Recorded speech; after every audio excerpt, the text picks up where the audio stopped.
देह बड़ी विशाल परंतु बहुत ही हल्की फुर्तीली है। वे दौड़कर एक महल से दूसरे महल पर चढ़ जाते हैं। नगर जल रहा है, लोग बेहाल हो रहे हैं। आग की करोड़ों भयंकर लपटें झपट रही है।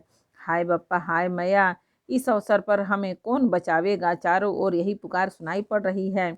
हमने तो पहले ही कहा था कि यह वानर नहीं है, वानर के रूप धरे कोई देवता है। साधु के अपमान का यह फल है कि नगर अनाथ के नगर की तरह जल रहा है। हनुमान जी ने एक ही क्षण में सारा नगर जला डाला, एक विभीषण का ही घर नहीं जलाया। शिव जी कहते हैं कि हे पार्वती, जिन्होंने अग्नि को बनाया, हनुमान जी उन्हीं के दूत हैं, इसी कारण वे अग्नि से नहीं जले। हनुमान जी ने उलट पलट कर एक ओर से दूसरी ओर तक सारी लंका जला दी। फिर वे समुद्र में कूद पड़े। पूछ बुझाकर थकावट दूर करके और फिर छोटा सा रूप धारण कर हनुमान जी श्री जानकी जी के सामने हाथ जोड़कर जा खड़े हुए। हनुमान जी ने कहा, हे माता, मुझे कोई चिन्ह पहचान दे दीजिए जिसे श्री रघुनाथ जी ने मुझे दिया था। तब सीता जी ने चूड़ामणि उतार दी और हनुमान जी ने उसको हर्षपूर्वक ले लिया।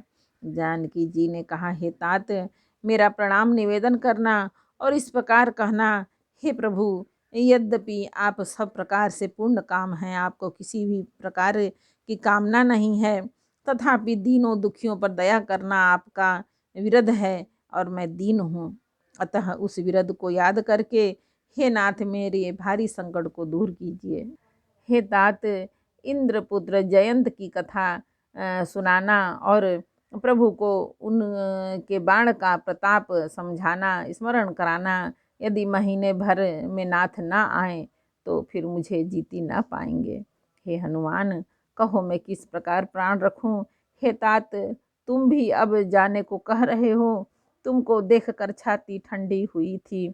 फिर मुझे वही दिन और वही रात हनुमान जी ने जानकी जी को समझाकर बहुत प्रकार से धीरज धरा दिया और उनके चरण कमलों में अपना सिर नवाकर श्री राम जी के पास गमन किया। चलते समय उन्होंने महाध्वनि की भारी गर्जना किया, जिसे सुनकर राक्षसियों के स्त्रियों के गर्भ गिरने लगे। समुद्र लांघ कर वे इस पार आए और उन्होंने वानरों की किलकिला शब्द हर्षध्वनि सुनाया।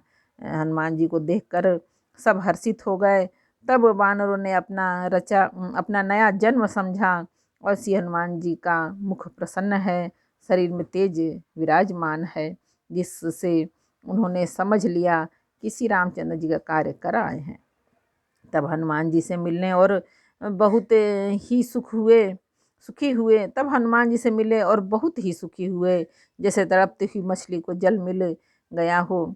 सब हर्षित होकर नए नए इतिहास वृतांत पूछते कहते हुए श्री रघुनाथ जी के पास चले। तब सब लोग मधुवन के भीतर आए और अंगद जी की सम्मति से सबने मधुर फल या मधु और फल खाए। तब जब रखवाले बरजने लगे, तब घूसों से मारते ही सब रखवाले भाग छूटे।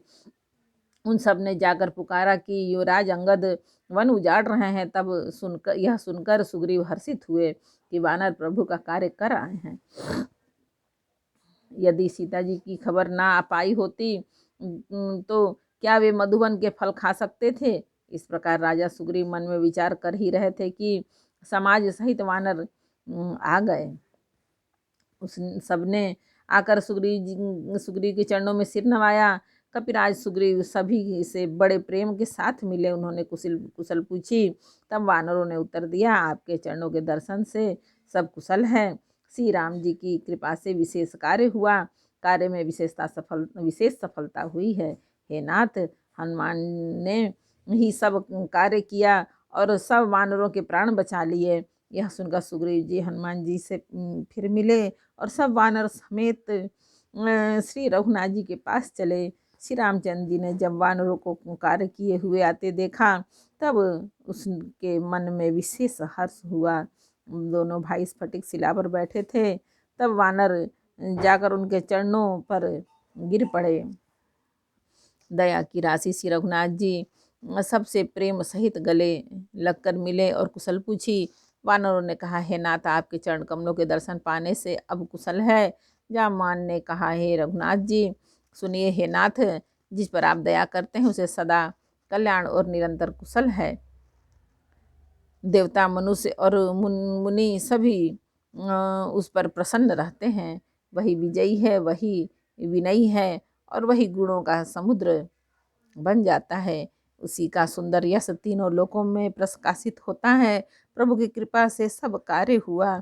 आज हमारा जन्म सफल हो गया है नाथ। पवन पुत्र हनुमान जी ने जो करने की उसका 1000 मुखों से भी वर्णन नहीं किया जा सकता। तब जामवान ने हनुमान जी के सुंदर चरित कार्य श्री रघुनाथ जी को सुनाए। वे चरित सुनने पर कृपा निधि श्री रामचंद्र जी के मन में को बहुत ही अच्छे लगे। उन्होंने हर्षित होकर हनुमान जी को फिर हृदय से लगा लिया और कहा, हे तात, कहो सीता किस प्रकार रहती है और अपने प्राणों की रक्षा करती है। हनुमान जी ने कहा, आपका नाम राह 3 पहरा देने वाला है। आपका ध्यान ही किवाड़ है। नेत्रों को आपके चरणों में लगाए रहती हैं, यही ताला लगा है। फिर प्राण जाए तो किस मार्ग से। एक बार बोलो रामायण मैया की जय। सुंदरकांड का 5 दोहा समर्पयामि। भगवान जय श्री राम। जानकी पुत्र हनुमान।